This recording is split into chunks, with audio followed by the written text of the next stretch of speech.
ahora ya lo tienen, ya tienen acceso y está bueno, porque pueden saber el criterio de los 3 juzgados que tenemos distintos. Ahora se publican, claro, en la página, sí, nos hacen inicializarla y vos las ves todos los fallos de familia, que antes no podías verlos. Eso fue una lucha grande, porque primero no querían y después se fue habilitando. A veces eso tiene algo malo y es la prensa, porque la prensa le encanta estar ahí con estas cuestiones tan sensibles que nosotros trabajamos y a veces dan datos que logran identificar a la gente y eso no está bueno. Pero sí la riqueza de tener la jurisprudencia a mano. Bueno, primero vamos a empezar con régimen patrimonial del matrimonio y como es un tema complejo, lo que vamos a hacer, yo voy a usar el disparador del fallo, vamos a contar el caso, vamos a ver de qué se trató, qué dijo la primera instancia, qué dijo la Cámara y cuál es la decisión del Superior Tribunal en algunas cosas que, como son fallos que están buenos porque tienen perspectiva de género y tratan otras cuestiones, nos van a ir sirviendo para agarrar todas las aristas del régimen patrimonial y tratarlas. Por ejemplo, hablamos de tal cosa, bueno, y ahí nos referimos, las dudas que tengan sobre ese punto lo vamos haciendo, es decir, vamos charlando el fallo, pero a su vez el tema. Eso es lo que les propongo como para que tengamos un ida y vuelta. En este fallo, que es el fallo Abaca, yo no sé si lo vieron, es una sentencia del 12 de agosto del 24, o sea, hace 2 minutos, re poquito. Siempre tenemos el voto rector en familia de la doctora Piccinini, que agradecemos que ella tiene esta perspectiva de género que va haciendo que va marcando un rumbo en el Superior Tribunal. Si bien el Superior Tribunal marca mucho y remarca, y es doctrina obligatoria, el juzgamiento con perspectiva de género, vamos a ver en estos temas tan patrimoniales cómo se va a ir mezclando, cómo se entremezcla y cómo debe interpretarse el juzgamiento con perspectiva de género a la luz de lo que al menos dice nuestro máximo tribunal provincial. En este caso, que es de la Cámara de la Cuarta, o sea, de Chipo, la resolución revocada que había hecho lugar, ¿yo saben lo que voy a hacer? Me voy a levantar y me voy a traer mis anteojos, si no les molesta. Porque últimamente, antes me hacía la... No lo hacía, la pinta. Pero ahora, la verdad, cada vez necesito más. No voy a traer los anteojos. Así leo tranquila. Bueno, vamos a agarrar el Código Civil porque por ahí vamos a mirar un artículo ahí. En este caso, la resolución revocada había hecho lugar a la demanda por considerar que estaban verificados los recaudos de una lesión subjetiva. Es decir, ¿qué había pasado? Las partes habían presentado un convenio de división de los bienes de la comunidad, habían presentado un convenio de liquidación, y la jueza de Chipoletti, la jueza de primera instancia, advierte que había una desigualdad muy, muy notoria en la división de los bienes y la señora invoca la lesión subjetiva, ¿no? ¿Por qué la señora la invoca? Porque recordemos, esto está bueno para recordemos que en los procesos de contenido patrimonial y de donde están únicamente involucrados los intereses de personas mayores de edad, la jueza de familia pierde su mayor arma, que es la proactividad. No puede proponer prueba, el principio dispositivo reina como en el derecho civil, y todo lo que las partes no propongan y no prueben, bueno, pues no se tendrá por probar. Lo único que puede hacerse es aplicarse como obligatoria, que ahora lo vamos a ver, es la herramienta metodológica del juzgamiento con perspectiva de género. Pero no puede salvar cosas que las partes no hayan probado verdaderamente. Distinto a un proceso de alimentos con una persona menor de edad, donde si no hay prueba, la jueza saca el arma de proactividad y propone prueba porque el código nos habilita que muchas veces, eso no quiere decir que los abogados dejen de hacer su trabajo, al contrario, cuanto mejor lo hagan, pero sí nos da la posibilidad de sacar pruebas que condicionen el proceso y de meter nuevas que las partes nos hayan propuesto para lograr que la verdad objetiva. En cambio acá no, porque acá rige el principio dispositivo. Y quien alega debe probar. Si bien también en el proceso de familia y en este proceso la carga dinámica de la prueba prueba que está en mejores condiciones de probar, porque los principios del derecho de familia incorporan la carga dinámica, distinto al proceso civil, que solo en algunos casos se aplica, como por ejemplo el derecho al consumidor, pero en otros no se aplica la carga dinámica, o el juez tiene que advertir que se va a utilizar el 1735, acá no, acá siempre usamos la carga dinámica. Con lo cual eso sí es a favor del proceso. Y además, recuerden que el 60, que es un artículo del Código de Procedimiento de Familia muy, pero muy útil, le dice al juez que el comportamiento procesal de las partes va a ser tomado luego en consideración al momento de dictar la sentencia. Y eso, el deber de colaboración, que se llama así el artículo de deber de colaboración, es muy importante. Porque si el cliente de ustedes no colabora y obstruye, eso va a ser siempre usado en contra. También en este proceso patrimonial, eso sí se tiene en cuenta. ¿Sí? ¿Qué hizo la jueza de primera instancia? Dijo, hay una lesión subjetiva. La lesión subjetiva, que si se acuerdan, es del 954 del Código Civil, en ese momento, porque no olviden que este fallo, bueno, cuando lo vean, este fallo es un fallo que aplicó Código Viejo. Perdón, había un acuerdo. Llegaron a un acuerdo. La señora le invoca en el acuerdo, o sea, lo presenta el señor. La señora invoca que hubo una lesión subjetiva, que ella estaba en una situación de vulnerabilidad al momento de la firma de ese acuerdo. Y la jueza sí le hace lugar. Entonces dice, la resolución de Cámara, dice, la Cámara de Apelaciones resolvió con fecha 31 del 8 del 23 revocar la sentencia de primera instancia y en consecuencia rechazó la demanda de la señora Vaca con costas a su cargo. La resolución revocada había hecho lugar a la demanda por considerar que estaban cumplidos los recaudos para la lesión subjetiva en perjuicio de la actora, en perjuicio de ella, y en consecuencia ordenó el reajuste del convenio de liquidación de bienes, haciendo efectiva su participación en el porcentaje de la masa ganancial que le restaba percibir para arribar al 50. ¿Qué dijo la jueza? Para arribar al 50 te faltan 18 y pico. Te la llevo hasta ese lugar para que sea 50 y 50, porque entendió configurada la lesión subjetiva. Bien.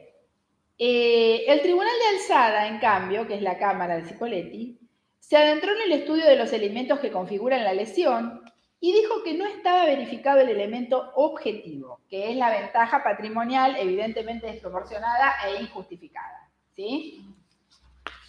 Bien. Y además dijo que corresponde liquidar conforme las partes lo habían dicho. La señora Vaca, el 31,77, y el señor Casali, el 68,23 restante del patrimonio ganancial. Y dice, no existe fundamento jurídico que en el caso diga que el reparto de bienes debe ser en partes iguales. Eso dice la Cámara, ¿no? Y estima que la desproporción y la diferencia de las prestaciones existentes no reviste el carácter de notable o exagerada conforme el anterior artículo de lesión en el Código Viejo. Una disculpa, en el acuerdo, ¿la señora tenía su propio abogado? Sí. Sí. En el acuerdo sí. Ahora van a ver que una de las pruebas que analizan es que cuando fue a la escribanía, la señora no tenía abogado en ese momento. Dice, ingresó luego del análisis el elemento subjetivo de la lesión. Es decir, la Cámara dijo, no está cumplido el elemento objetivo, pero sin perjuicio de ello me voy a adentrar en el subjetivo también para decirte que tampoco está cumplido. Dice, el elemento subjetivo de la lesión, dice, no se encuentra la señora en estado de necesidad ni ligereza. Y además, dice, en cuanto concierne a este último supuesto, en su historia clínica, porque la señora alega que tenía problemas psicológicos, en su historia clínica se estableció expresamente que poseía juicio crítico y de realidad, y se negó que sufriera inexperiencia. Además, dice la Cámara, la señora ya había realizado operaciones inmobiliarias y comerciales durante su vida adulta.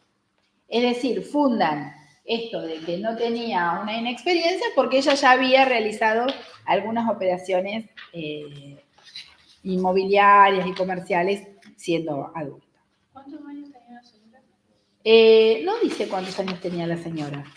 Habría que leer la sentencia de primera instancia. No dice cuántos años tenía la señora. La verdad que no, al menos yo no lo vi en el fallo. No sé si ustedes lo encuentran, pero no creo. ¿Qué dice la doctora Piccinini en su voto rector? Que después todos los demás adhieren y ustedes cuando lean el fallo completo van a ver los agravios, van a ver qué... Pero ahora lo que importa es cómo resolvieron el caso. Dice la doctora que corresponde puntualizar que no escapa a la suscripta que esta es la cuarta vez que llega a la vía extraordinaria una temática que ya debiera encontrarse equilibrada.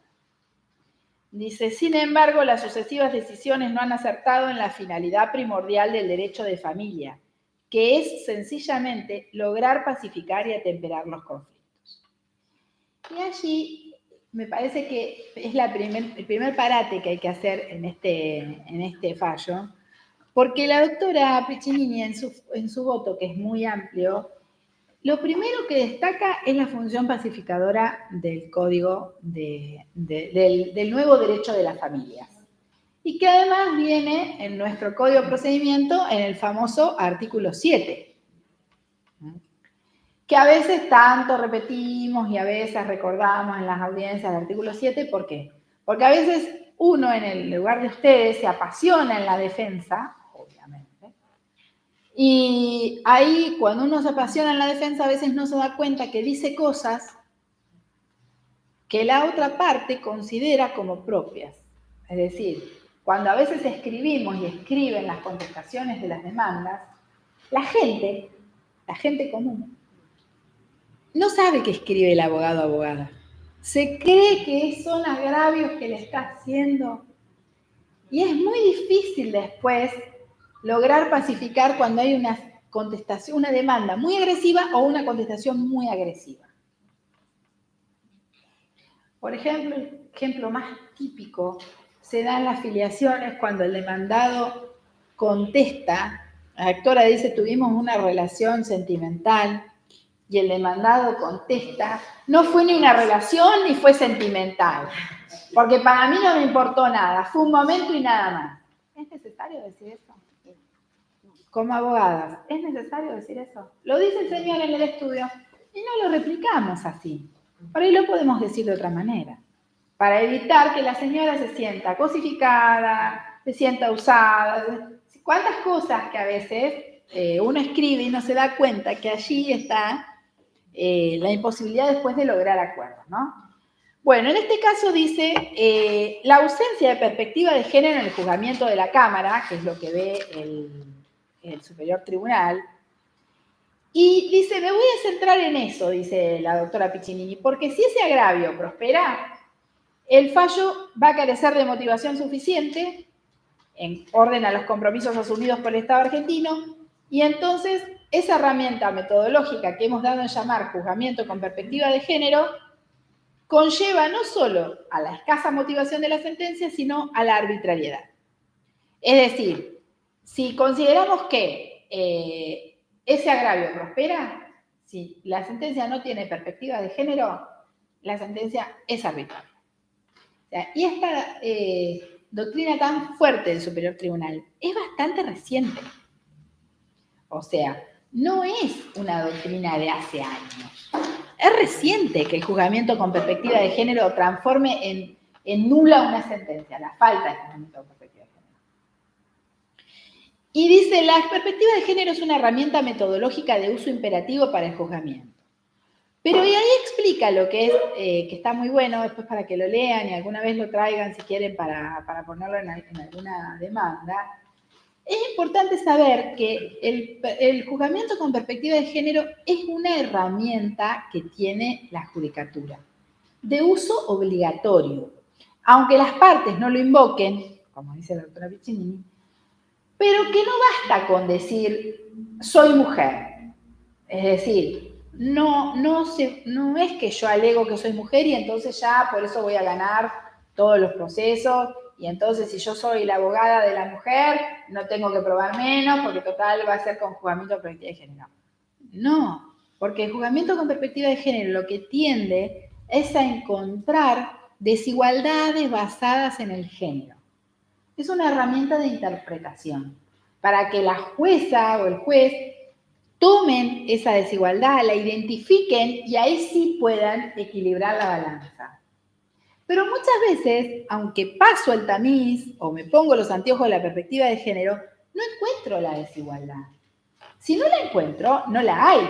Es decir, bueno, por ahí la puede encontrar la Cámara, ¿no? Pero no quiere decir que si yo no la encuentro en mi sentencia de primera instancia, no la hay. Eso no quiere decir que no apliqué la perspectiva de género. Sí, igual la apliqué, pero no encontré las desigualdades. ¿Se entiende esto? Porque si no, por ser mujer sería muy loco, ¿no? Que la gente por ser mujer ganara los juicios y los hombres perdieran todos los juicios. Sería una cosa que la ley, es decir, el ordenamiento jurídico no quiere eso. Porque seguimos con el principio de igualdad, ¿no? Ante la ley. Entonces, eso violaría el principio de igualdad ante la ley.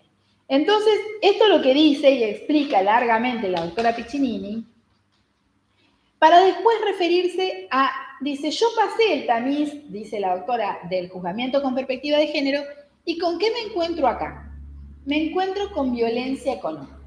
Es decir, puede ella ver, y ahí lo explica después, lo vamos a ver, cómo valoró la prueba, diferente a lo que la valoró la Cámara. La prueba era igual. Lo que era distinto eran los anteojos que se estaba poniendo el Superior Tribunal en este caso, que la Cámara. La Cámara se enfocó en lo civil. ¿Están cumplidos los requisitos de la lesión subjetiva? Y lo valoró como si fuera personas que no tienen un vínculo familiar. Entonces se fijó si realmente la señora tenía ligereza o experticia en los negocios inmobiliarios y allí se situó. Dijo, hizo varios negocios inmobiliarios, con lo cual no hay acá nada que la sorprenda a la señora. Y sin embargo, el momento de vida que estaba transitando esta mujer hizo que ella sí realmente tuviera una lesión subjetiva ante este señor que tenía el manejo de todos los bienes, y no solo eso, sino que tenía el conocimiento del negocio que ella carecía, ¿no? Entonces dice Piccinini que encuentra en este caso violencia económica o patrimonial y que es la violencia más sutil y menos perceptible, que aprovecha una forma especial de exposición de la mujer precisamente cuando la dimensión patrimonial o económica de su existencia la hace vulnerable a un ejercicio desigual de poder. Y dice, se agrava esto más cuando la vulnerabilidad de la mujer es interseccional. Y ahí habla de la edad, del factor determinante de una persona que se dedicó al cuidado toda la vida, y en esto ustedes cuando hablamos de esto, enseguida como que nos vamos a la idea de la compensación económica, ¿no? Y nos vamos a esta idea, ¿por qué? Porque también incluso en estas cuestiones patrimoniales de división de los bienes de la comunidad, aunque es de orden público y no podemos meter la autonomía de la voluntad, sí podemos determinar si hay violencia anterior, si hubo violencia económica al momento de hacer ese pacto. ¿Es difícil? Sí. Una pregunta que se impone, que ustedes me podrían hacer ahora, y bueno, Paula, ¿y ustedes examinan los pactos que lleva la gente cuando hay un acuerdo que la gente lo presenta, por ejemplo, que nosotros nos encanta que presenten acuerdos de liquidación, porque se evita a la gente pelear, nos evitamos hacer todo un proceso largo que le hace daño a la gente. Bien. Y la verdad que no. salvo que veamos una cosa absolutamente desproporcionada. O que alguna de las partes lo alegue, como en el caso de la señora Vaca. Entonces, porque sí tienen una pequeña charla sobre el acuerdo. Obviamente, con sus colegas. Claro, está un acuerdo presentado con abogados de parte y para homologar, supuestamente. También hay que ver que la jueza no se meta donde no se tiene que ver, porque a veces. Si es acuerdo de parte y. Si es acuerdo de parte, en este caso van a ver que fue acuerdo de parte, pero si es acuerdo de parte, la señora con abogado, la jueza no tiene por qué presumir que ese abogado no asesoró bien, lo cual que si parte de ahí está equivocada. Porque, o sea, yo no puedo presumir que no hubo un buen asesoramiento en la defensa. Pero si la señora me invoca esa lesión, yo estoy obligada, primero, a resolver el caso, y segundo, a aplicar otra cuestión, que es esto. Justamente, por eso les traje este fallo, porque es raro, y porque tiene un montón de cosas. Primero, porque es muy novedoso. Segundo, porque tiene un montón de cosas, como la lesión subjetiva en el régimen de comunidad. Si es verdad, como dice la Cámara o no, que no hay nada que diga que los bienes deben ser un 50 y un 50. Y esto no es tan así. O sea, yo no coincido con la Cámara de que no deba ser en partes iguales. Y eso hay que ver. Si la gente acuerda que no sean partes iguales y no hay nadie que se queje, porque la historia genial, porque será parte de su historia. También es parte de su autonomía la voluntad de decidir cómo van a repartir los bienes una vez terminada la unión. Ahora, si una de las partes me dice, yo lo firmé, pero había violencia, pero yo me sentía condicionada, pero bueno, ahí es donde hay que mirar. Recién ahí, cuando una de las partes me invoca, no mirar todo así por mirar y meterse en la vida de la gente, presumiendo conflictos donde no los hay. ¿Qué pasa con esos acuerdos que presentan con un solo patrocinio? Donde uno puede vislumbrar a simple vista una cierta desventaja, pero sin embargo va con patrocinio, un acuerdo, y te dicen en la audiencia si la aportación. Yo particularmente no los hago, ¿sí?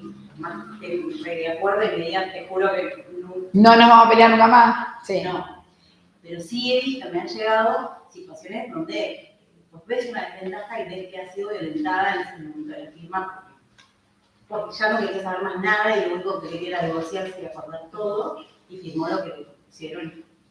No, ya no ese problema en ese momento. Luego, en mi caso, cuando viene con un solo patrocinio, como el código lo habilita, salvo que una persona venga y haga esta exposición después, yo no me meto en mirar o sea, confío en ese colega, en el colega que firmó, sea que firmó. Ahora, si después viene la señora, como pasó en este caso, que es raro. Sí, con otro patrocinio. Sí. Que es raro. Y que plantea esto, y bueno, ahí sí hay que mirar todo. Esto, ¿no? Y acá cuando vuelve con la lesión, ahí ofrece pruebas. Claro, ofrece pruebas. Ahora van a ver la prueba que la Cámara dejó de lado, vendría a ser, o valoró distinto, y dijo no hay lesión, y ahí voy. Y la prueba, ¿cómo la valoró? El STJ. Sí, yo por lo que he visto que es más conflictivo cuando una de las partes del matrimonio tiene sociedades. Vamos, siempre se pone el ejemplo de que la mujer se queda en la casa, ¿no? Y no se involucra en la sociedad, y va con un abogado, la mujer, que tampoco el abogado se dedica a hacer sociedades, entonces no tiene idea de los balances, de los inventarios, y arregla así al tuntún, y después la mujer queda, como dicen, en pampa en la vía, porque hay un montón de cosas de la sociedad que le pertenecían a lo que era la sociedad conjugal, que ya no existe más, sino al matrimonio, A la comunidad. a la comunidad, que quedan fuera porque por ahí el abogado no supo manejar esa situación y la mujer también lo conocía, le iba a reclamar su parte si no sabía y no estaba asesorada. Sí. Es muy difícil cuando hay empresas, cuando hay campo, porque el tema del ganado es, casi te diría, en uniones matrimoniales largas, dificilísimo de determinar. Porque vos no sabés, el 465 te dice, son gananciales el plantel que se trae, el 464 te dice, son propios el plantel que se ya las crías que nazcan después. Pero eso, todo bien si llevamos 1 año y medio de casado. Si ya llevamos 20 años y administramos un montón de ganado, ya el plantel original, ¿cuál es el plantel original? Lo vendimos esto, nacieron otros, hubo nuevas apariciones. O sea, es muy difícil de probar. Y ni hablar colegas, ¿no? Claro, pero yo creo que trabajan en la atención general, como es probar. Yo creo que ahí en los colegas también a veces, a mí me pasó una mujer de Bahía Blanca, yo vivo acá, pero me conocía de Bahía, que quería iniciar el divorcio y el ex marido tenía 3 sociedades distintas, todas con distintos nombres. No, mirá, acá está un abogado que esté en Bahía, que te va a poder ayudar, porque yo mandé desde acá, no iba a poder hacer mucho y se te iba a comer entre 2 panes hablando. Entonces, también está la ética de uno de decir, me excede la situación porque no estoy en el lugar, no voy a poder estar en contacto, distintos acá viendo.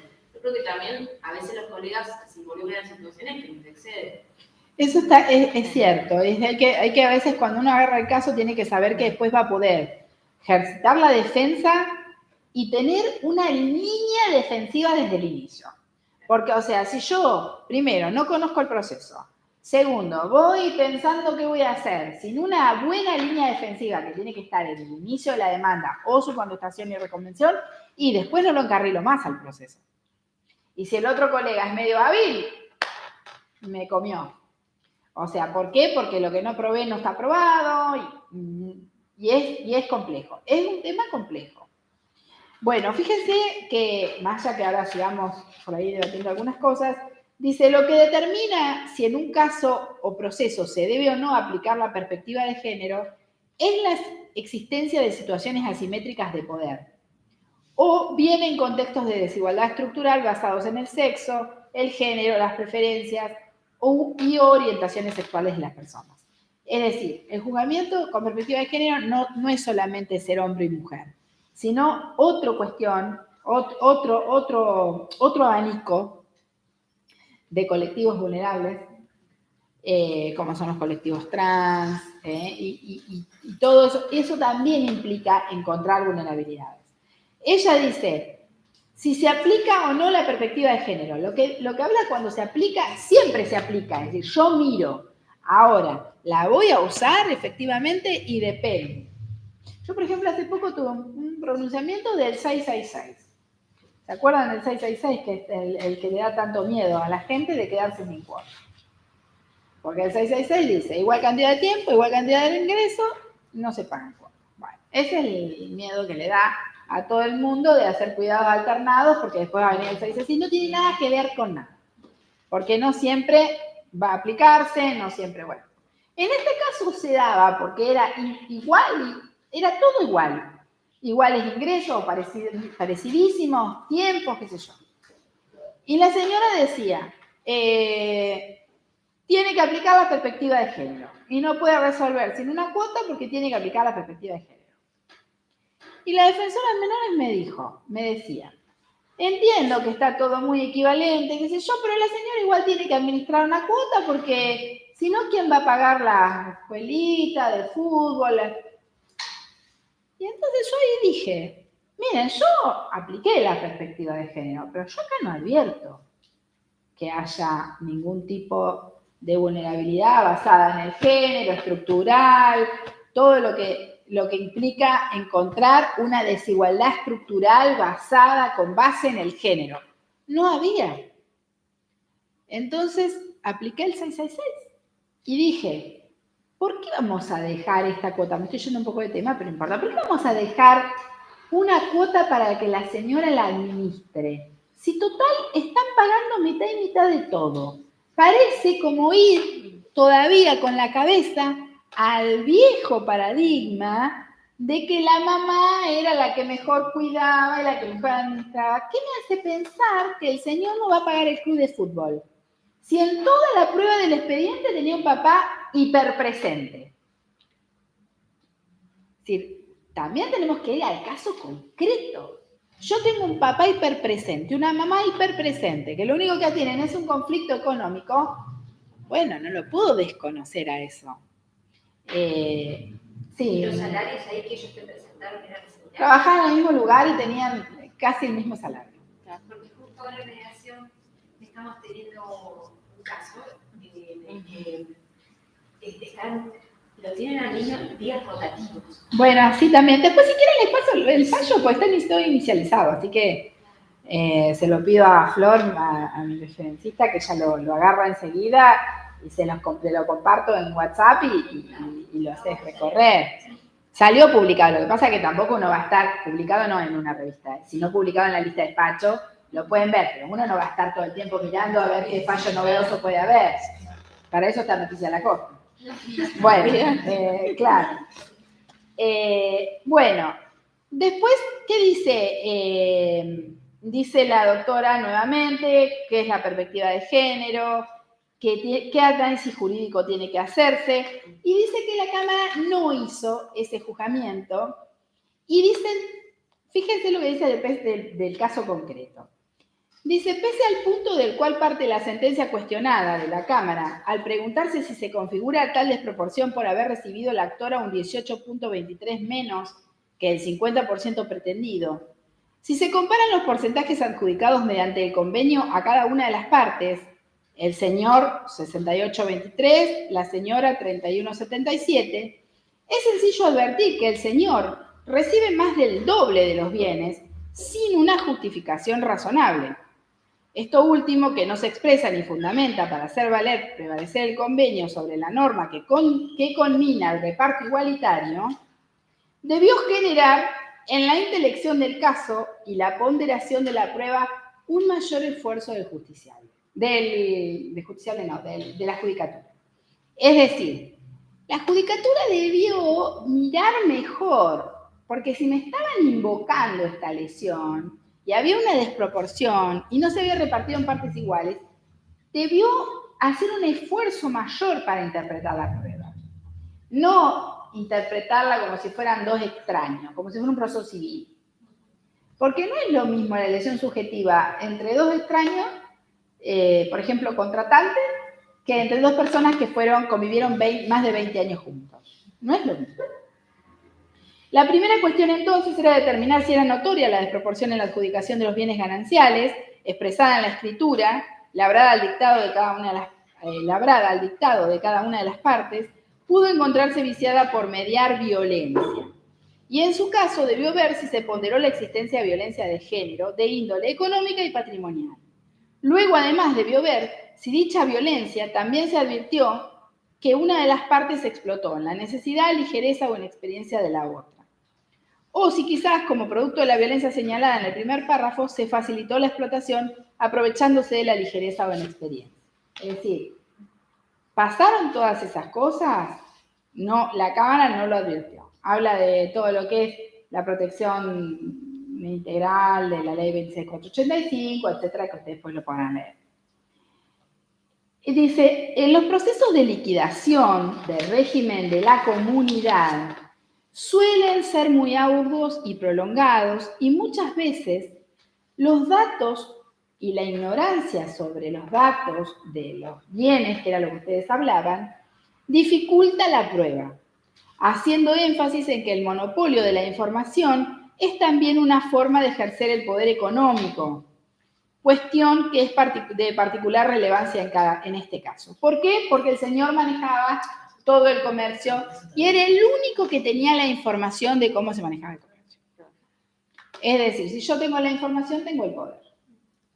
Porque si yo sé cómo va todo y vos no sabés, o te lo cuento yo y qué sé yo, obviamente que no vas a estar en igualdad de condiciones al momento de saber si te están explotando, si no te están explotando, si te están aprovechando de vos. Dice, respecto a los convenios de liquidación y partición, especialmente, se puntualiza que si bien son una herramienta útil para procurar la distribución de la masa partible ganancial, ya que evitan el desgaste jurisdiccional, que habíamos hablado hoy, también pueden ser utilizados para defraudar los derechos patrimoniales de una de las partes, y con suma frecuencia esas son las mujeres. Apunta al último que algunas veces los operadores judiciales les resulta difícil identificar en un planteo estrictamente patrimonial si subyace una situación de violencia familiar. Es más fácil si esas partes ya tienen muchos expedientes de violencia antes, porque yo ya puedo determinar que ha habido violencia entre las partes, pero si nunca, En este no había. creo que no. Si nunca pasó una denuncia, si nunca hubo nada de esto, y es más difícil poder adentrarse en saber esto, ¿no? Dice, en este caso de la señora Vaca, el tipo de violencia que acabo de conceptualizar es una violencia económica que operó como vicio de su voluntad y la colocó en una situación de desventaja. Es decir, encontró a la violencia económica como vicio de la voluntad. Sabemos que uno de los vicios de la voluntad es la violencia, que ahora tomó nueva relevancia, porque antes, cuando estudiábamos el vicio de la voluntad en la universidad, las que somos un poco más viejas, nos recibimos más tarde, más temprano, digo, ¿qué veíamos en el vicio de la voluntad de la violencia? Que alguien fuera maniatado y obligado. No nos imaginábamos que pudiera ocurrir esto. En cambio ahora este vicio de la voluntad, que es el vicio de la violencia, ha tomado una gran dimensión con la violencia de género. Porque ahora yo también puedo salir por ese lado. Es decir, ¿cómo logro yo, si soy la abogada de una mujer que realmente, por ejemplo, ¿no? Está en el caso de la señora Vaca. El mismo caso de la señora Vaca, donde no manejaba el negocio, ¿cómo puedo invocar? Y tengo que irme por esto, tengo que ir por la lesión subjetiva. Y tengo que intentar probarlo. ¿Qué tengo que intentar probar? Tengo que intentar probar que sufrió el vicio de violencia al momento de firmar, por más que estuviera asesorada. Porque no tengo otra para dónde salir. Porque si no tengo la doctrina de los actos propios, que me juega en contra. Porque dicen, bueno, señora, usted estaba asesorada. Su abogada le debe haber contado. Usted firmó, tenía total discernimiento. Y la doctrina de los actos propios, nadie puede volver sobre lo que ya hizo, ¿no? Entonces, ¿cómo vamos a hacer con esto acá? Y bueno, y ahí es donde viene la lesión subjetiva como vicio de violencia a colarse. Y el superior ahora, con esta doctrina, que es obligatoria, ustedes saben, por 5 años, le dio una cabida a esto que si se sabe explotar, Hay otros fallos donde las otras cámaras o juzgados lo hayan aplicado. Desconozco, en Viedma no lo vi nunca. No, yo la verdad que no. Incluso hace ruido la competencia, porque ustedes piensan, bueno, pero ya, ¿quién interpongo la lesión subjetiva? ¿La voy a interponer ante la jueza o el juez civil? ¿O va a ir al juzgado de familias? Yo pensaba si la habían planteado como incidente, porque ya estaba la demanda y la contestación. O sea, tampoco surge de cómo fue planteado. Claro, y por eso te pregunté sobre la prueba. ¿Cómo hace para introducirlo y para poner la prueba? Que explícitamente estaba. Yo creo que ella la debe haber presentado cuando se presenta el convenio. Lo debe haber planteado en el mismo proceso de liquidación y partición. No, por ella es la actora, eso es lo raro, es la actora. No sé si ella lo inicia, invoca la lesión, que también puede ser. Como un juicio acá. En el proceso de liquidación, ya se habían divorciado, y ahora presenta la liquidación de la comunidad, donde ustedes saben que en el proceso de liquidación, ahí está bueno repasar qué tenemos que hacer en el proceso de liquidación. Tenemos que decir cuáles son gananciales, cuáles son propios, que si vamos a aplicar la teoría de las recompensas, y cuál vamos a aplicar, si tengo recompensas sobre esto. Todo eso tiene que estar probado. Para mí la señora invocó la lesión al momento de presentar el convenio. Porque si no, no. Y si no, también si lo hago como un proceso autónomo, ¿va al civil? Para mí no. Desde ya les digo que yo creo que no. Por más que alguna jueza de familia pueda querer sacarse el sallo de la lesión subjetiva de encima, y digo algunas juezas en general, ¿no? De la provincia, no me estoy refiriendo a mis colegas de ninguna manera, por Dios. Pero digo que quizás alguna jueza en general quiera decir, no, esto es civil. Y se lo quiera dar a la jueza civil, yo digo que el juez civil debería decir, no, esto es de familia. Y tendría razón el juez civil si dice esto es de familia. Porque por el principio de absolución, ¿no? Porque es una Porque es una familia. cuestión derivada estrictamente del...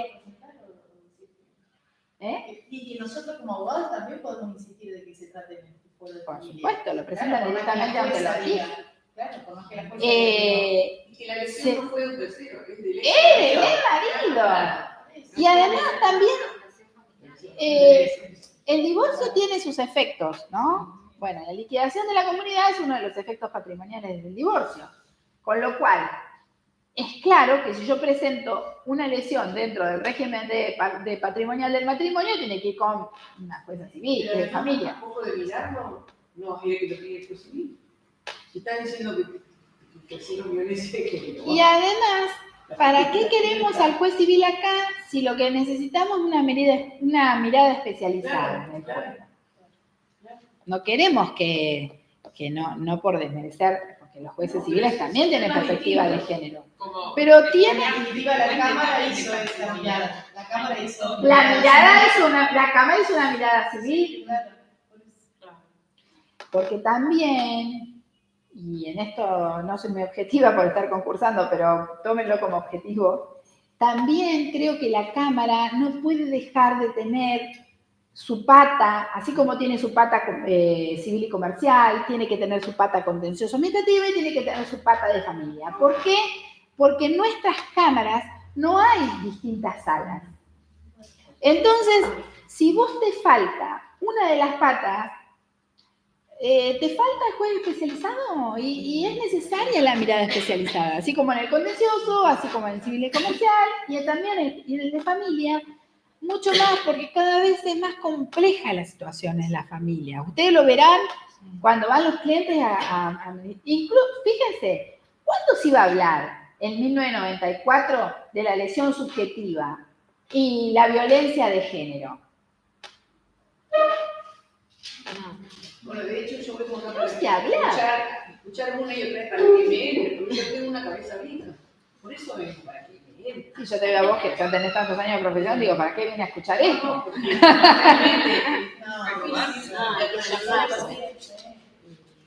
Es difícil internalizarlo y tenemos pequeños prejuicios y micromachismos y un montón de cosas que nos hacen ver las cosas como normalizadas.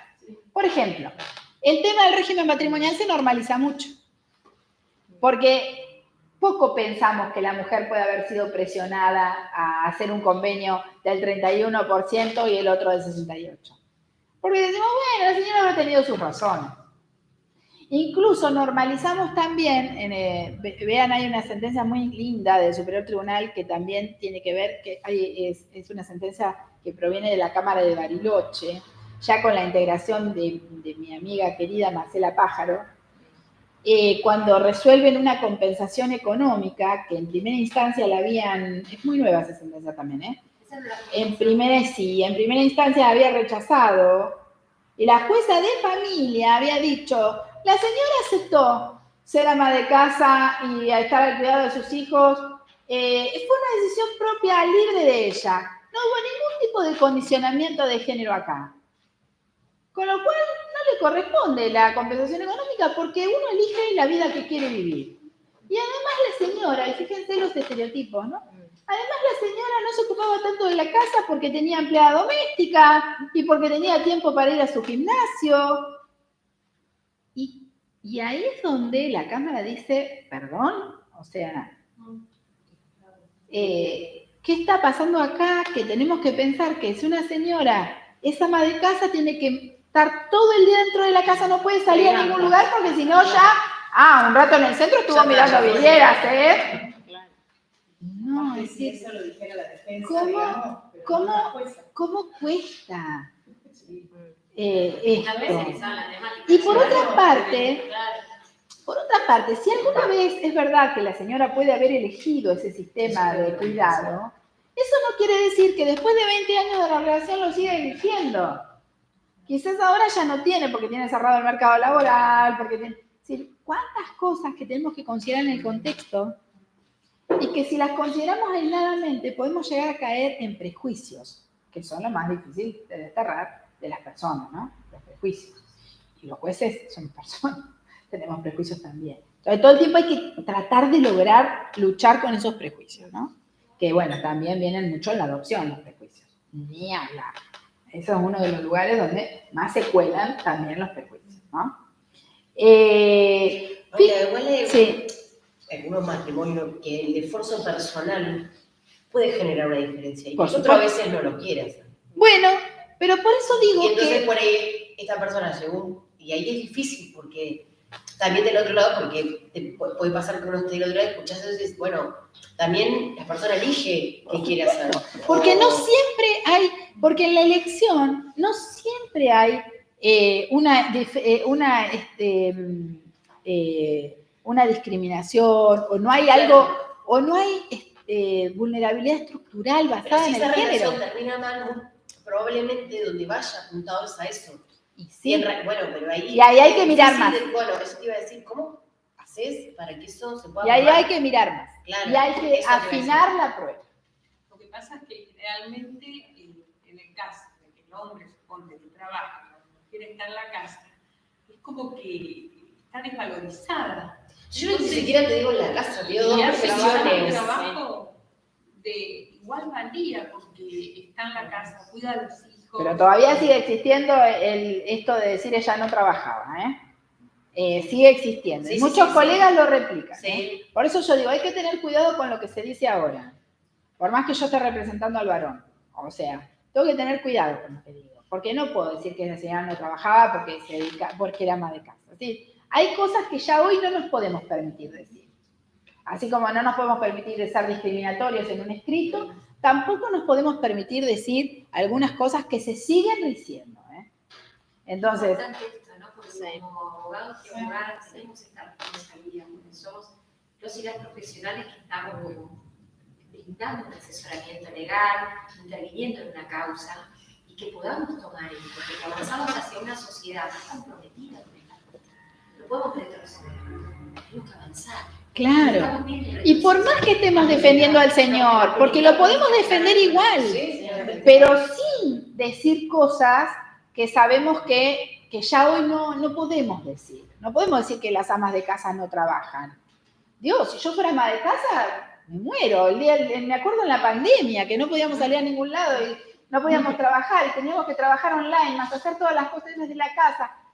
Me imaginaba un rato lo que es la vida de las señoras que están dedicadas únicamente al cuidado y los quehaceres domésticos. Y realmente es terrible, O sea, es un trabajo mucho más grande que el trabajo afuera. Sí. Pero me parece que la compensación económica, de todos modos, aunque ambos lo acepten, llegado el momento de la ruptura, es un derecho objetivo.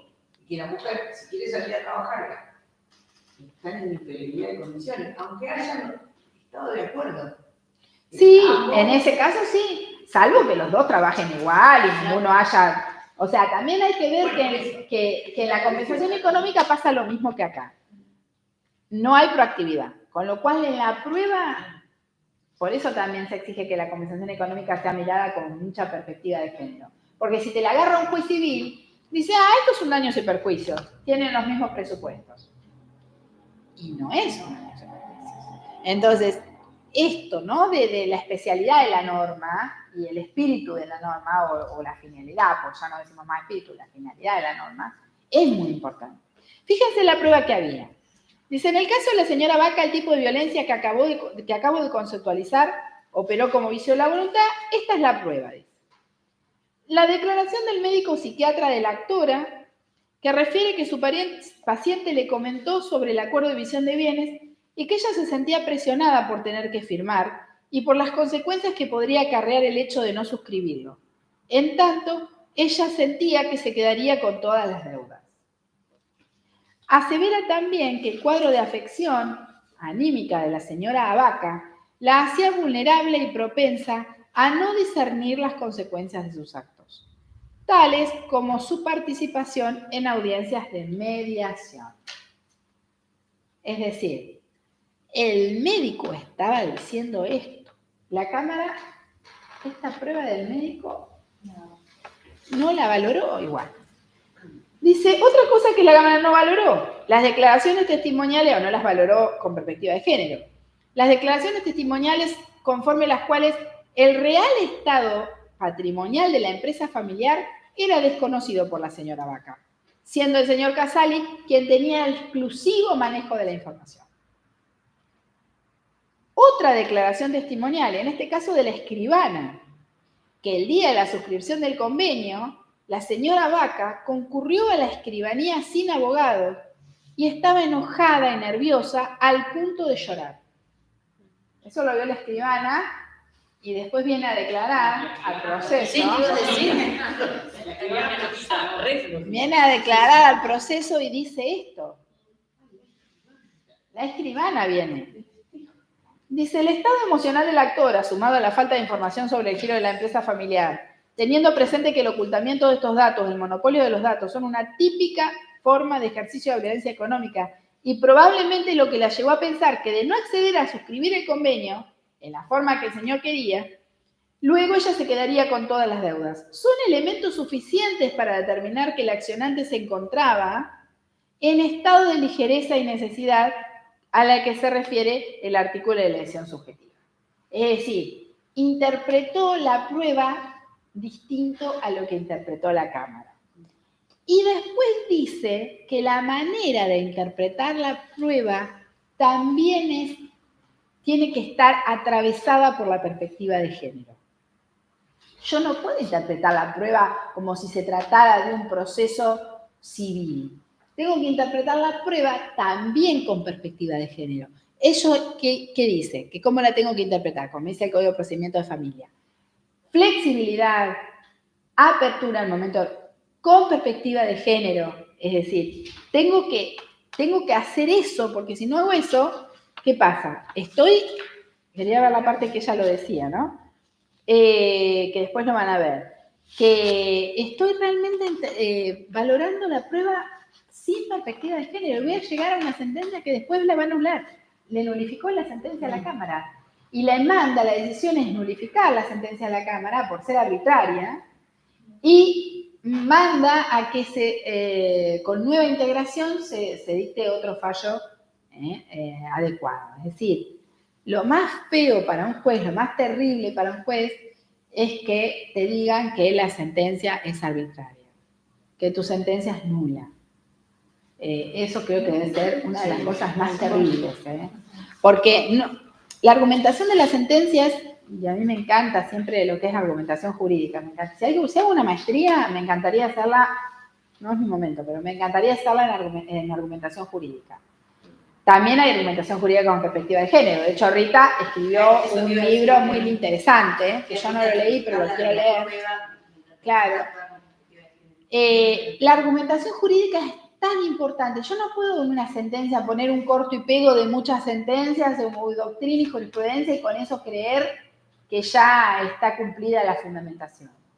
Porque esa puede ser una fundamentación dogmática también. Y estaría buena que un día, no sé, creo que ya la han traído a Luján o a Ariel hablando de los recursos, cuando queremos cuestionar una sentencia, y nos tenemos que agarrar, si la queremos cuestionar, nos tenemos que agarrar de eso. De si hay dogmatismo o no en los argumentos. Y la sentencia es dogmática si no se refiere al caso concreto. Si no me dice por qué en el caso de la señora Vaca hay lesión subjetiva. Porque que yo corte y pegue muchas cosas, la perspectiva de género es esto, la violencia contra la mujer es esto, la violencia económica es esto, y la lesión subjetiva es esto, no cumple. Es una fundamentación aparente. El tema es que yo te diga por qué en el caso concreto la señora Vaca sufrió lesión. Y es lo que logra hacer el Superior Tribunal. A mi entender, la verdad, creo que yo siento que si la doctora Piccinini es cuando agarra fallos de familia y de género, es siempre el voto rector, porque creo que a ella le apasiona el tema. Y porque además tiene una mirada distinta a algunos otros integrantes del STJ. Pero bueno, en este caso adhirieron todos, así que no hubo ninguna disidencia. En el caso que yo les digo de la compensación económica de Bariloche, ahí hay una disidencia de Baroto, que ese también se los quiero pasar. ¿Cómo es la Me quiero acordar. ¿Cómo es ese Paula? Ese es el que yo les dije que era a la compensación económica que viene de la Cámara de Balecho y la jueza había dicho, en primera instancia había dicho, la señora eligió este proyecto de vida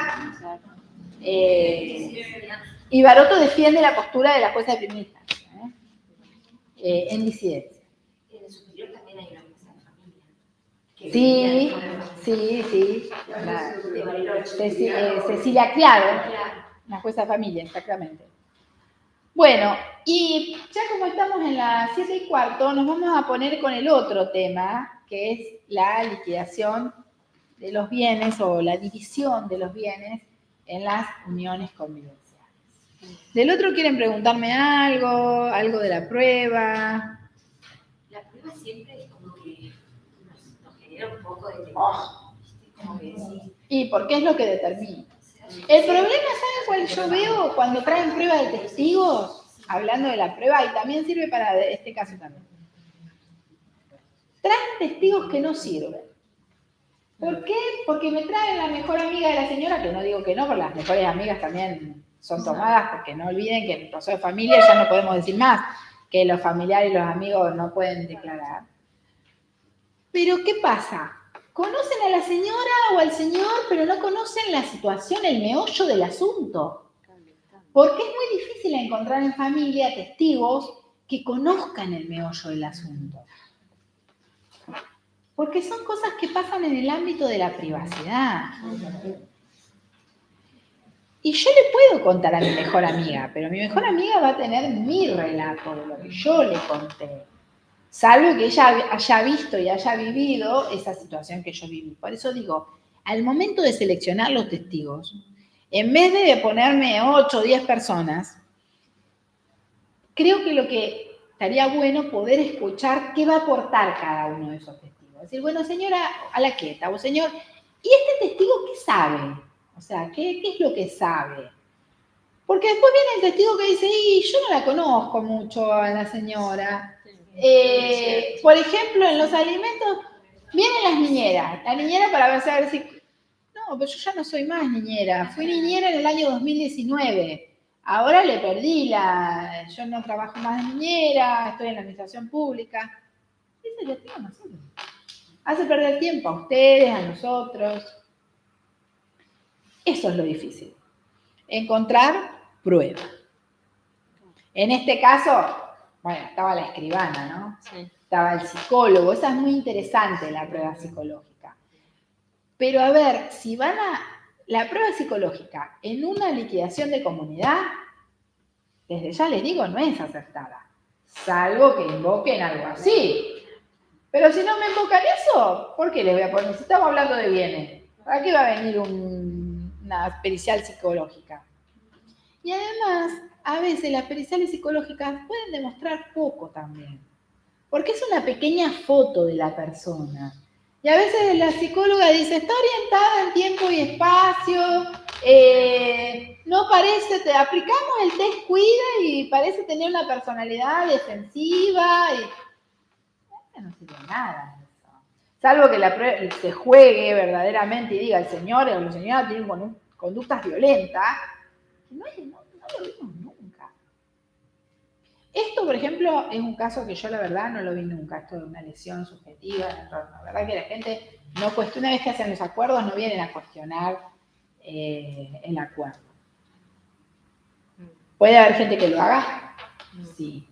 También hay que ver el plazo, también hay que ver cuándo hice el acuerdo y cuándo voy a venir a cuestionarlo, porque hay que ver que no esté prescrita la acción también, ¿no? Bueno, vamos al otro caso. Debe ser 2 años, plazo corto. No lo sé, no me acuerdo, pero debe ser 2 años. Son 3 años. Ah. Desde la sentencia del dictado de divorcio, me parece. Eso hay que checarlo bien, pero me parece que son 3 años. Y si no hubiera un plazo, se aplica el plazo genérico de 5 años. ¿Por qué el plazo genérico? Porque siempre estamos más a favor de la acción. ¿Todos piensan igual? No todos los jueces y juezas piensan igual. Yo siempre, si no hay un plazo especial, me voy al plazo genérico, porque siempre voy a estar a favor de la acción. Y en este caso, del caso Abaca, es la cámara de la cuarta también. Hoy le traje todo, hoy le pegué. No, el caso Abaca ya lo vimos. El caso Levana, de la liquidación de la sociedad convivencial, que está mal puesto liquidación de la sociedad convivencial. Primero porque las uniones convivenciales, ustedes saben que no tienen un régimen patrimonial. Con lo cual, si no tienen un régimen patrimonial, yo no puedo hablar de liquidación ni de sociedad. Primero, no es una sociedad. Segundo, no hay una liquidación. Lo que hay es una división de los bienes de la unión derivada de la unión convivencial. El régimen de bienes patrimoniales en las uniones convivenciales no existe. ¿Qué es lo único que hay? La posibilidad de hacer pactos de convivencia. La pregunta es, ¿alguna vez tuvieron un cliente que haya querido hacer pactos de convivencia? No. ¿Alguna vez tuvieron un cliente que esté en unión convivencial y les diga, doctora, ¿qué puedo hacer para evitar que mi conviviente actual lesione mis derechos patrimoniales? ¿Alguna vez vieron eso? No. Es difícil que la gente haga medicina preventiva, que haga derecho preventivo ya es Como mucho. imposible de probar. ¿Qué hace la gente? La gente se enamora y mientras dura el amor, confía que todo va a andar bien. Incluso, si yo, mientras que todo está bien en nuestra relación, vengo con este tema, y entonces preparo una cena para mi pareja, y le digo, yo les quiero hablar de que hablemos de la posibilidad de hacer un pacto de convivencia. Que les he dicho que las cosas que adquirimos, si nos separamos, que no nos separan para parar un poquito, ¿Vos estás hablando de que te querés separar? ¿O no? ¿No se da conversación? Pará, no sé dónde vas. No, porque yo vi una capacitación. No, pero bueno, vos si pensaste eso porque te pasa algo. No confías en mí. Enseguida la gente asimila que yo quiero tener el control de mis bienes con la desconfianza del otro. ¿No? El tema es que después, cuando las cosas andan mal, ¿con quién se desquita la gente? Con los hijos y con los bienes. Y todo lo que vos no pusiste a tu nombre, si no tenés un pacto de convivencia, lamentablemente va a quedar a nombre de quien esté registrado como titular en el registro de propiedad inmueble o automotor. Lo peor es que los jóvenes que empiezan a convivir tampoco lo tienen en la cabeza. Yo les pregunto mucho. Sí, totalmente. ¿Quieren pensar? No, están enamorados y listo. Porque y ahora el mismo descompromiso de los vínculos hace que cada vez la gente quiere hablar menos de lo que somos. Por ejemplo, hoy, les cuento, me da risa. Mi hija está saliendo con un chico y yo le digo tu novio. No es mi novio todavía. Porque para que sea mi novio, no sé lo que tiene que pasar. El flaco tiene que dar una vuelta a carnero y caer parado así. Entonces, no sé, es muy difícil. Primero son prenovios, no sé qué, después no sé cuántos, de no sé qué, que no estamos con somos exclusivos. Exclusivos, me dijo. Somos exclusivos. Bueno, no sé, son exclusivos, que es la marca. Bueno. Entonces, uno que como vos decís, todavía no está con todas estas cosas. Imagínate que le da a venir a estos chicos que les da miedo decir la palabra novio, un pacto de convivencia. Incluso las personas más jóvenes se ponen a convivir y siguen diciéndole al conviviente novio, eternamente. ¿No han visto eso? Sí, también. En los 30. Sí. 20 y pico, 30 y pico. Mi novio, ya tiene un hijo, de novio ya. Bueno, es como muy difícil. La palabra pareja les parece que es de viejos. La palabra conviviente es. Usan compañero o compañera. Compañero o compañera, parece más trabajador que otra cosa. Es como que es raro. Sí, no sé Esposo no es. Algunos le dicen mi marido, pero son la gente más grande. Sí. La gente más joven no dice mi marido. Ni hablar mi señora. Ese ya. No, porque tiene envidia. Ya ahí, no. Claro. Y mi señora lo puede decir un tipo de 65 en adelante. Pero ya no lo va a decir uno de 40 y pico, mi señora, no decir eso. Entonces, o es mi pareja, o es mi compañero, algo mío siempre es, mi compañero, compañera, ¿no? Bueno, es difícil. Mi novio eternamente, bueno. Entonces, y si es difícil nombrar, es también muy difícil pensar en pactar.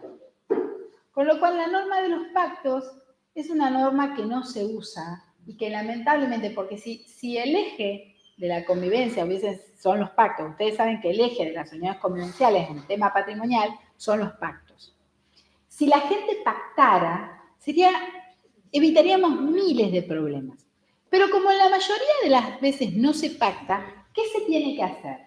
Tenemos que ir a la vieja usanza. ¿Probar qué?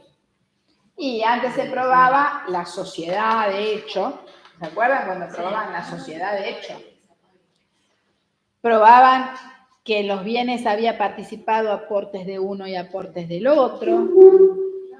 Y ahí yo les pregunto, ¿qué pasa con eso de los aportes de uno y aportes de otro? Ustedes le dicen a las personas, bueno, pero tráigame, por favor, el recibo, señora. Y si tiene que te trae Surmat, 2 de febrero del 2023. No tiene nombre, no tiene nada. Y es muy difícil. ¿Por qué es muy difícil? Porque la gente con fin no guarda los papelitos. Cuando ustedes le quieren traer los papelitos, no los quieren. Entonces, para mí, el mayor problema se presenta en la división de los bienes de la unión convivencial. El mayor problema de la prueba. ¿Por qué? Porque en el régimen patrimonial yo tengo cuándo comienza y cuándo termina la comunidad. La comunidad comienza con el matrimonio y termina con el divorcio o con la muerte.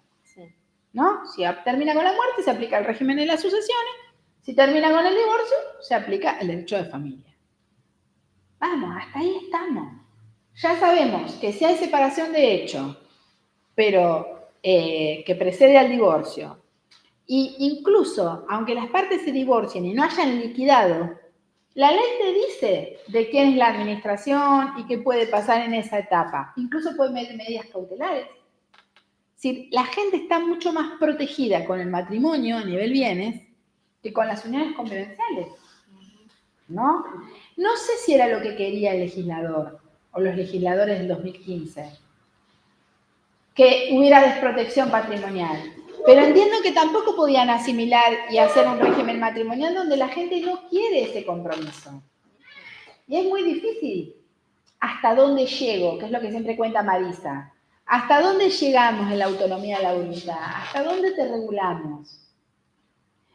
Bueno, fíjense que esta Cámara de Apelaciones de la tercera, en este caso, que es la de Bariloche, hizo lugar al recurso de apelación interpuesto por el demandado y revocó la sentencia de primera instancia, rechazando la demanda interpuesta. Dejó sin efecto la recompensa establecida a favor de la actora, equivalente al 50% del valor de todo lo construido en el inmueble de calle Mutizas 185 de Inahuapi, y excluyó el valor del terreno. La jueza de primera instancia había dicho, miren, este inmueble de la calle tal, del Inahuapi, el terreno es del señor, pero todo lo construido, la señora tiene el 50%. Y para decir eso, valoró no solo la prueba documental, sino que valoró cuánto habían convivido, qué trabajo tenían cada uno de ellos, cómo se había cancelado un crédito, que ahora van a ver que lo dice también la doctora Piccinini en su voto, y ahí pudo entender que solo no se construyen las cosas, que si esta pareja había estado 20 años, era casi lógico presumir que sobre el bien que constituía la vivienda familiar, la señora también había aportado. La Cámara, con anterior integración, una Cámara de una integración de 3 hombres, grandes, como era la Cámara antes de Bariloche, la Cámara Vieja, porque ahora está integrada por Marcela Pájaro, pues es jueza de familia, y por el doctor Corsiglia, Federico Corsiglia, es un juez civil que tiene un montón de nuevas cosas. Dice, dejó sin efecto la recompensa. Bien. Y acá cuenta el caso, la doctora Piccinini dice, ella va a comenzar a analizar el agravio de la violación del principio de congruencia. ¿Por qué? que ver No, con lo que no. construyeron. No, la recompensa, no, olvídate, no está pensada como el sistema de recompensa del régimen patrimonial, ¿eh? Es decir, no es esa recompensa del régimen patrimonial, sino que le llaman así.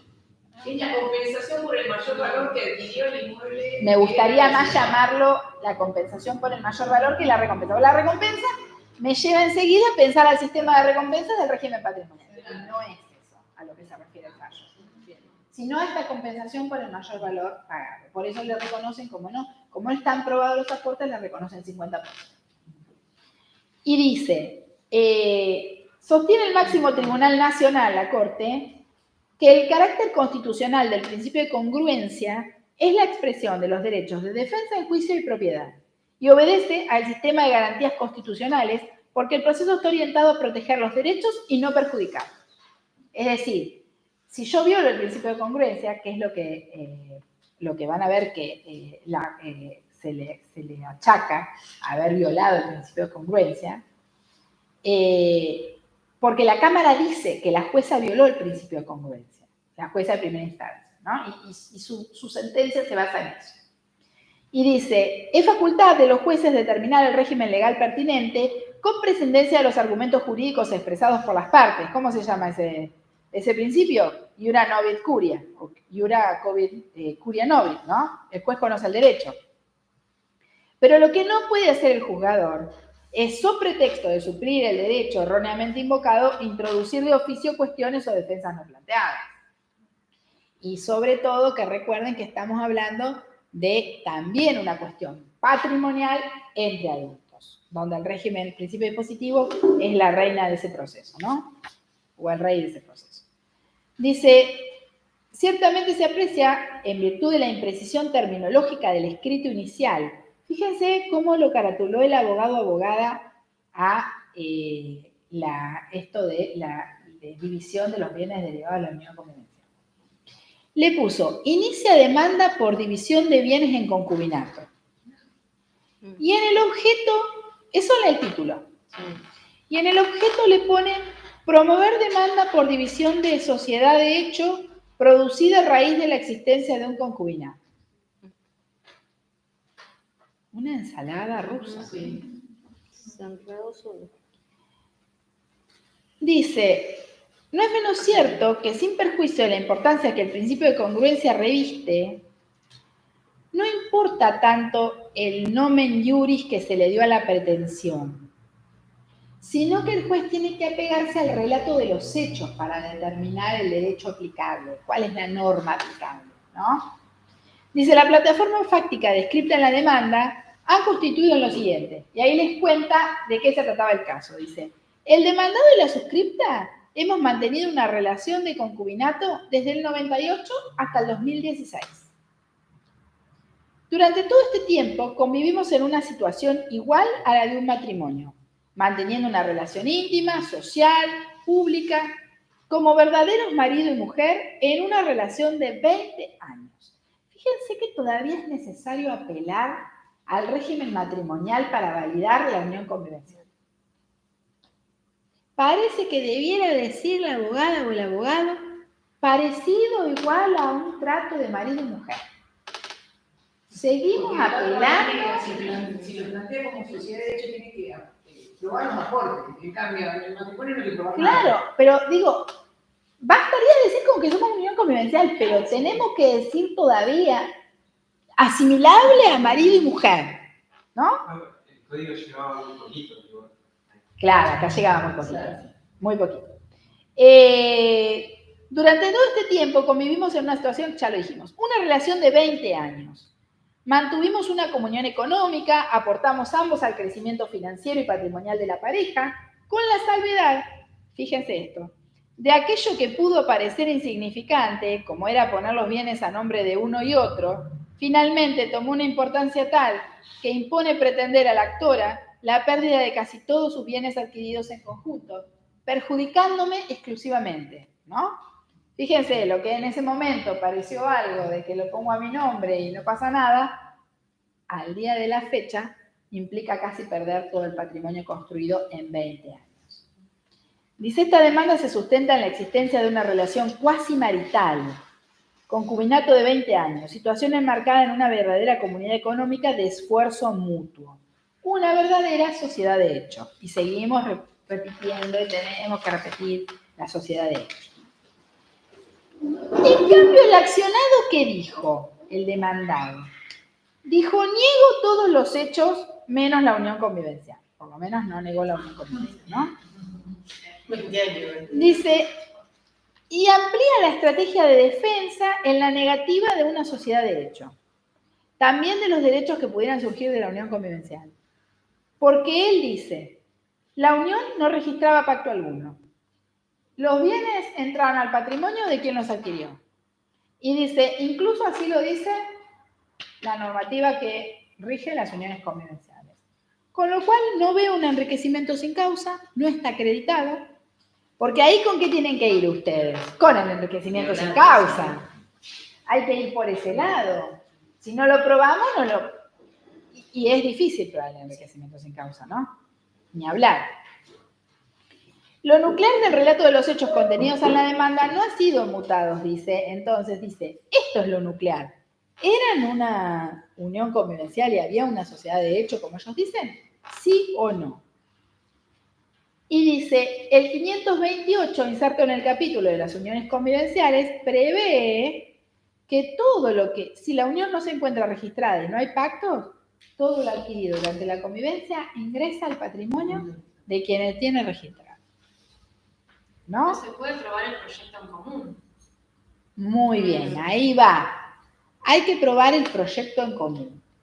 Y hay que apelar al sentido común, que si una persona estuvo con otra 20 años, es lógico presumir que si los dos trabajaban, como dice la doctora Piccinini, que eran los dos empleados públicos, iban a aportar los dos a ese proyecto en común. ¿Qué me hace pensar que la señora no aportaba nada y el señor se deslomaba aportando todo? ¿Qué me hace pensar eso? Dice, la norma también prevé el principio de separación de bienes en caso de proceder que se vea menguada por la aplicación del enriquecimiento sin causa. Y ahí habla del enriquecimiento sin causa, después léanlo bien este fallo porque es muy interesante. Además, la regulación procesal del derecho de familia impone a la judicatura en su artículo 5 que la perspectiva de género. Se complementa con el 14, inciso C, porque es deber y obligación de la magistratura efectuar un análisis de la casuística en miras al interés familiar, al mejor del resultado del proceso, abordando con perspectiva de género. Es decir, no puedo tener en cuenta una sola cosa, tengo que tener en cuenta todo el contexto. Incluso tengo que tener en cuenta todos los expedientes que tramitan ante mi unidad procesal, aun aunque las partes no me lo hayan ofrecido. Y ahí comenzamos a entrar en una zona gris. Si se trata de régimen de patrimonial y aparte no lo ofrecieron, para que la jueza lo considere, tiene que lograr encontrar una asimetría que le permita aplicar la perspectiva de género y entonces ahí sí puede echar mano de expedientes que no han sido ofrecidos como prueba instrumental. Pero si no, lo que ofrecieron, y lo que no ofrecieron, murieron. ¿No? Además no tenemos defensora de menores que nos pueda venir a meter una pretensión al proceso. No hay nadie que venga a ayudarnos acá. Por eso hay que pensar bien la prueba. Dice, respecto de todo eso, la Cámara no analizó nada. Y dice, a modo de crítica, la Cámara le dice a la sentenciante de grado que introduce de oficio el enriquecimiento incausado, para luego agregar, miren lo que dice la Cámara, dice, luego agrega lo que se denomina manida perspectiva generacional. Confunde, dice, acá lo pone en negro, dice la doctora Piccinini, voto del doctor Cuella al que adhería los anteriores. También se le reprocha a la sentencia de primera instancia haber incurrido en una indebida asimilación del régimen de ganancialidad propio de la institución matrimonial sin sustento alguno para ello. De modo que el razonamiento efectuado por la Cámara para tener por vulnerado el principio de incongruencia es incorrecto, porque no se advierte que las circunstancias fácticas contenidas en la demanda y su conteste hayan sufrido mutaciones esenciales introducidas por la jueza, y en segundo lugar, porque han preterido la normativa constitucional convencional en lo que refiere a la eliminación de todas las formas de discriminación contra la mujer. Es decir, nuevamente no aplicaron la perspectiva de género. Incluso, dice, se equivocan y la denominan como perspectiva generacional. Eso ya es mucho, ¿no?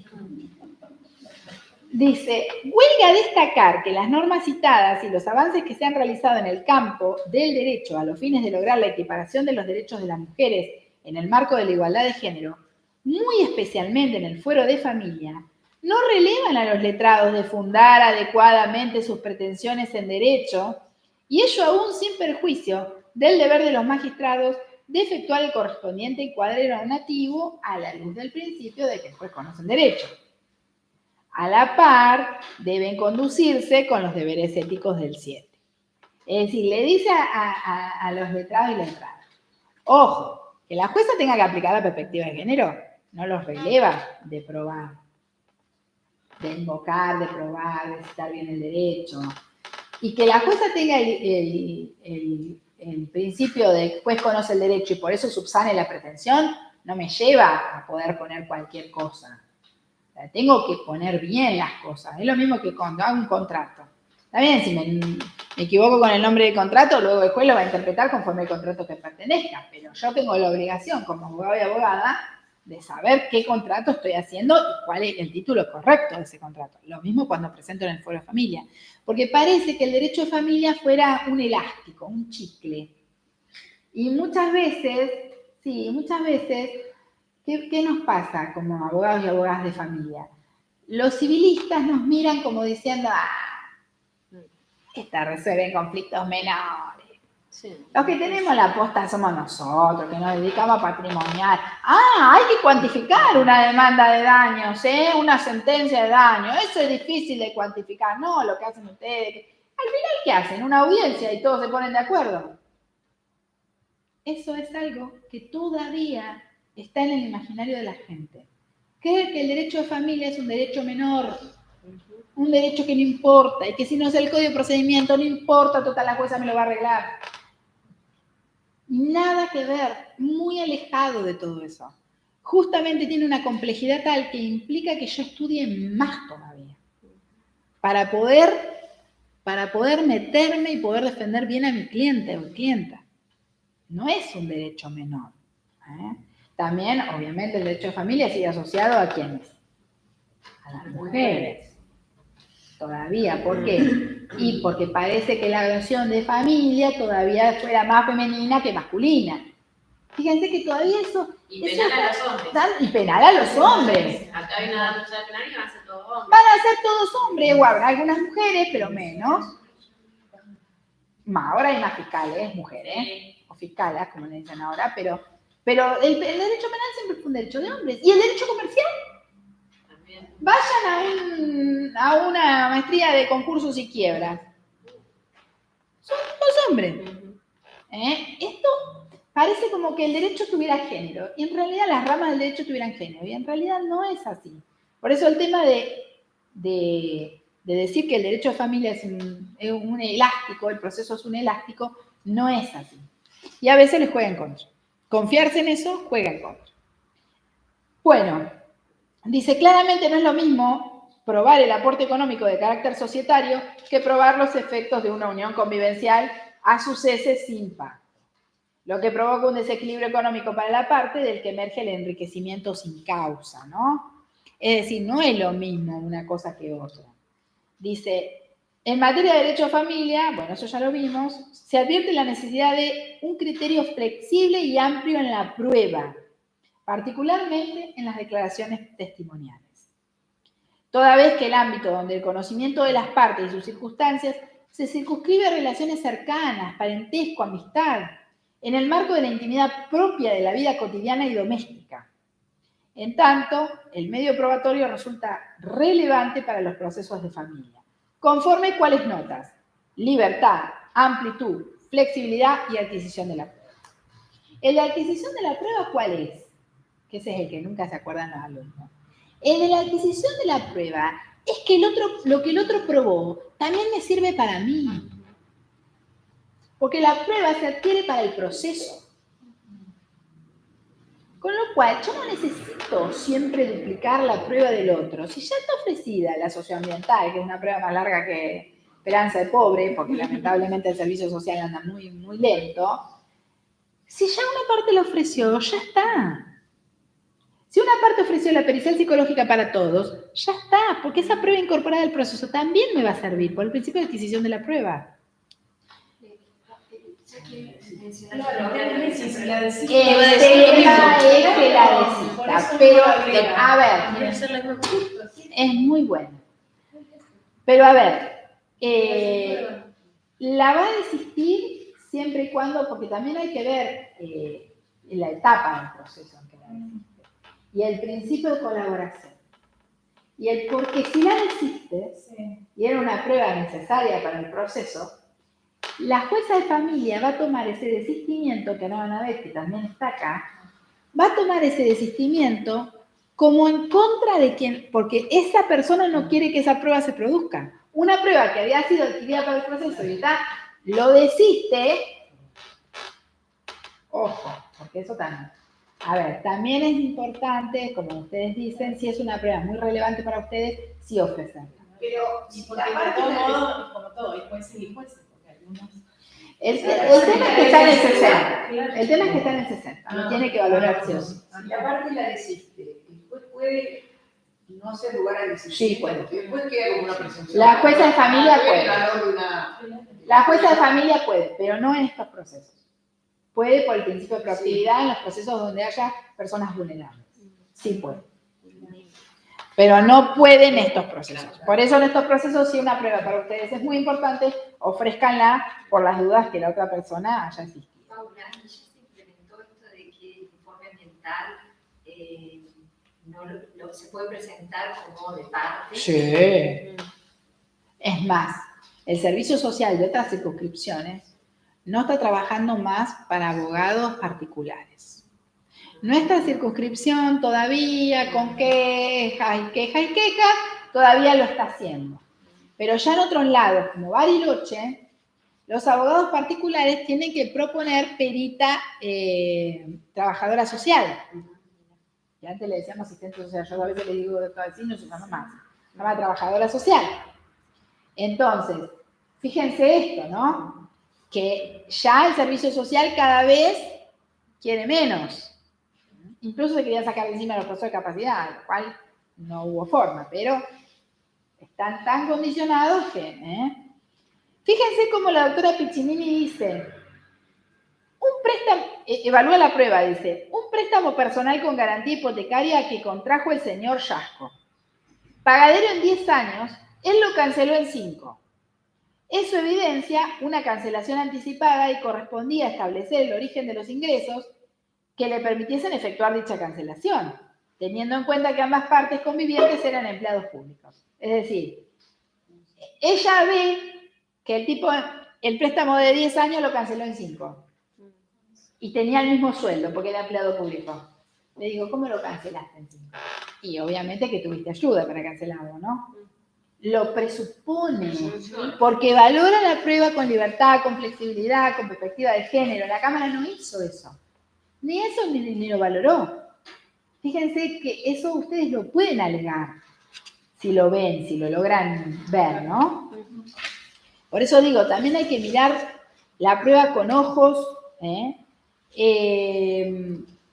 Fíjense, después dice, finalmente apunto que en razón de lo explicitado en el tercer voto, que conforma la mayoría, el que alude al principio de prueba por escrito, se expone que la señora Levana es improbable que haya aportado lo recibido por la muerte de su padre en el 2009, ya que destinó buena parte de esos recursos a la compra de un vehículo. Eso es lo que dice en la otra parte, ¿no?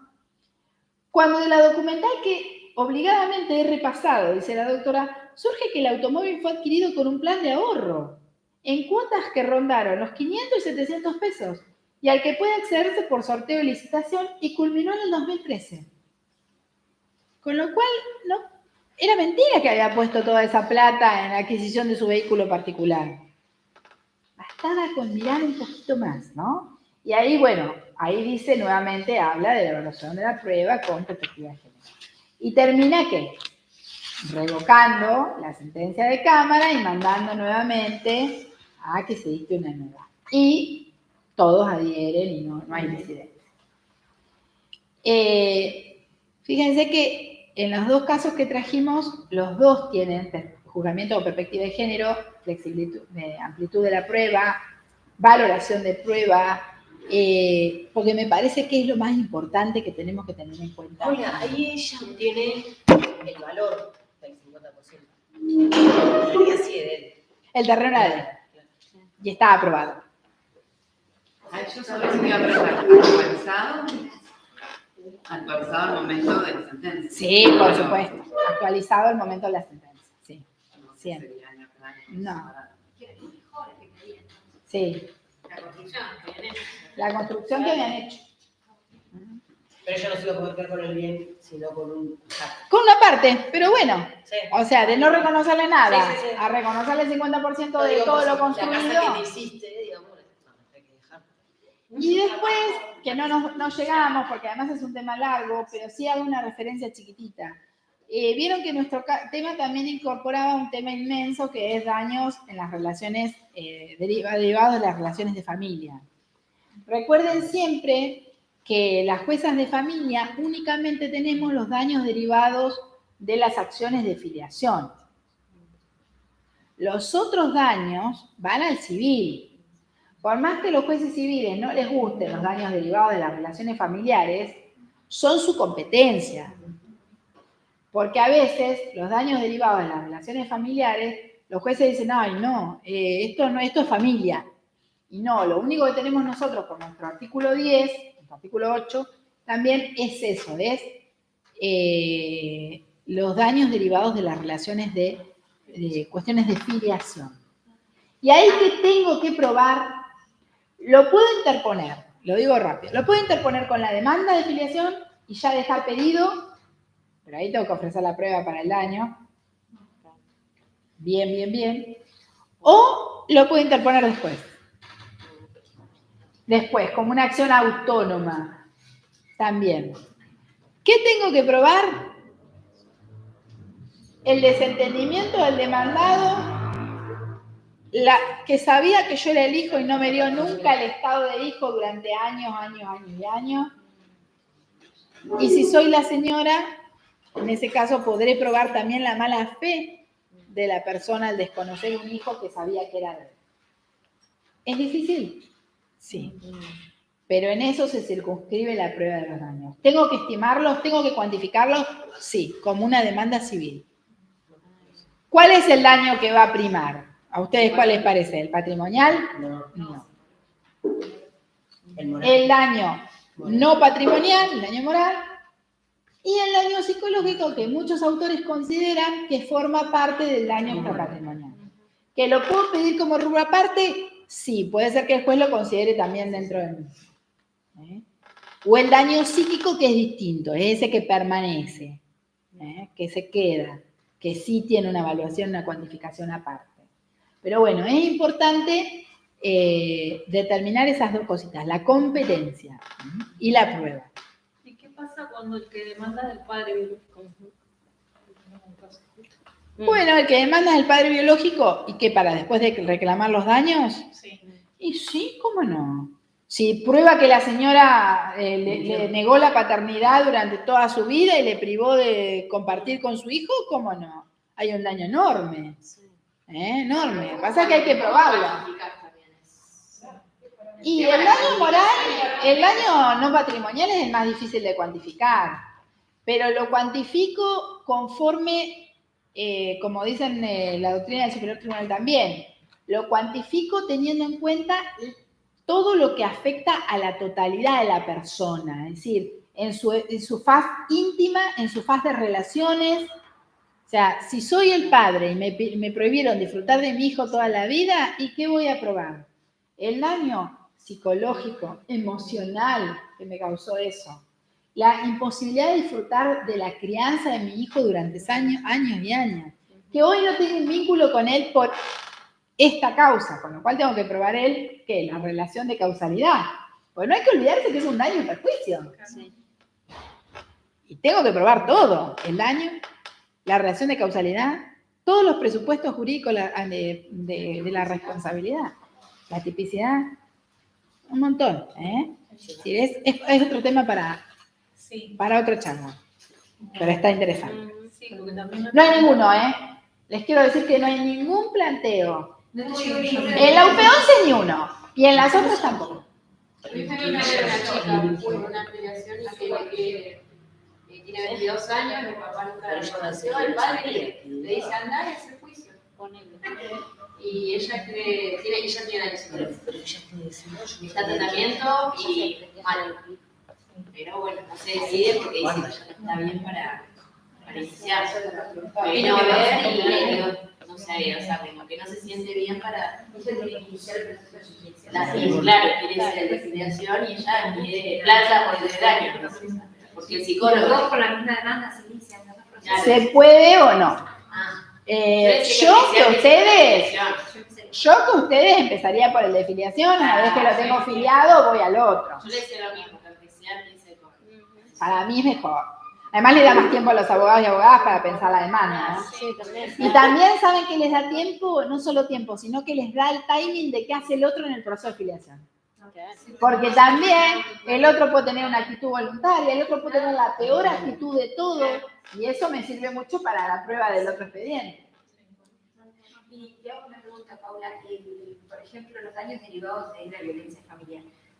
¿Han iniciado expedientes? No es competencia del juzgado de familia. ¿Pero tenés conocimiento de que lo hayan iniciado? Me parece que no. Porque si no, nos hubiesen llamado a los civiles a decir, che, miren lo que me presentaron. Y no. Y si la gente no se También sabe, es una cuestión de género.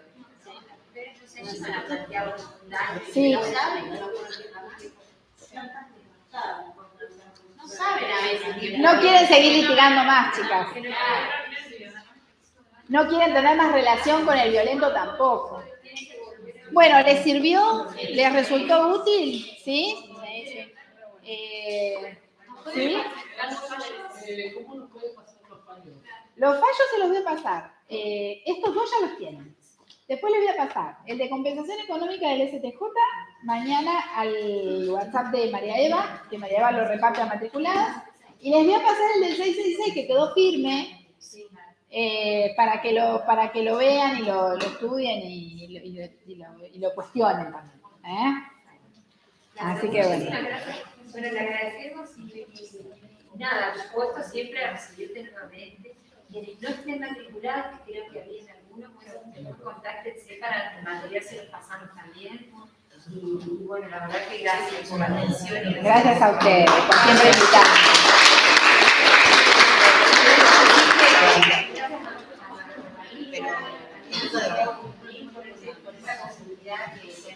El trabajo y otros colegas que están lejos lo puedan tener también. Eso queda grabado.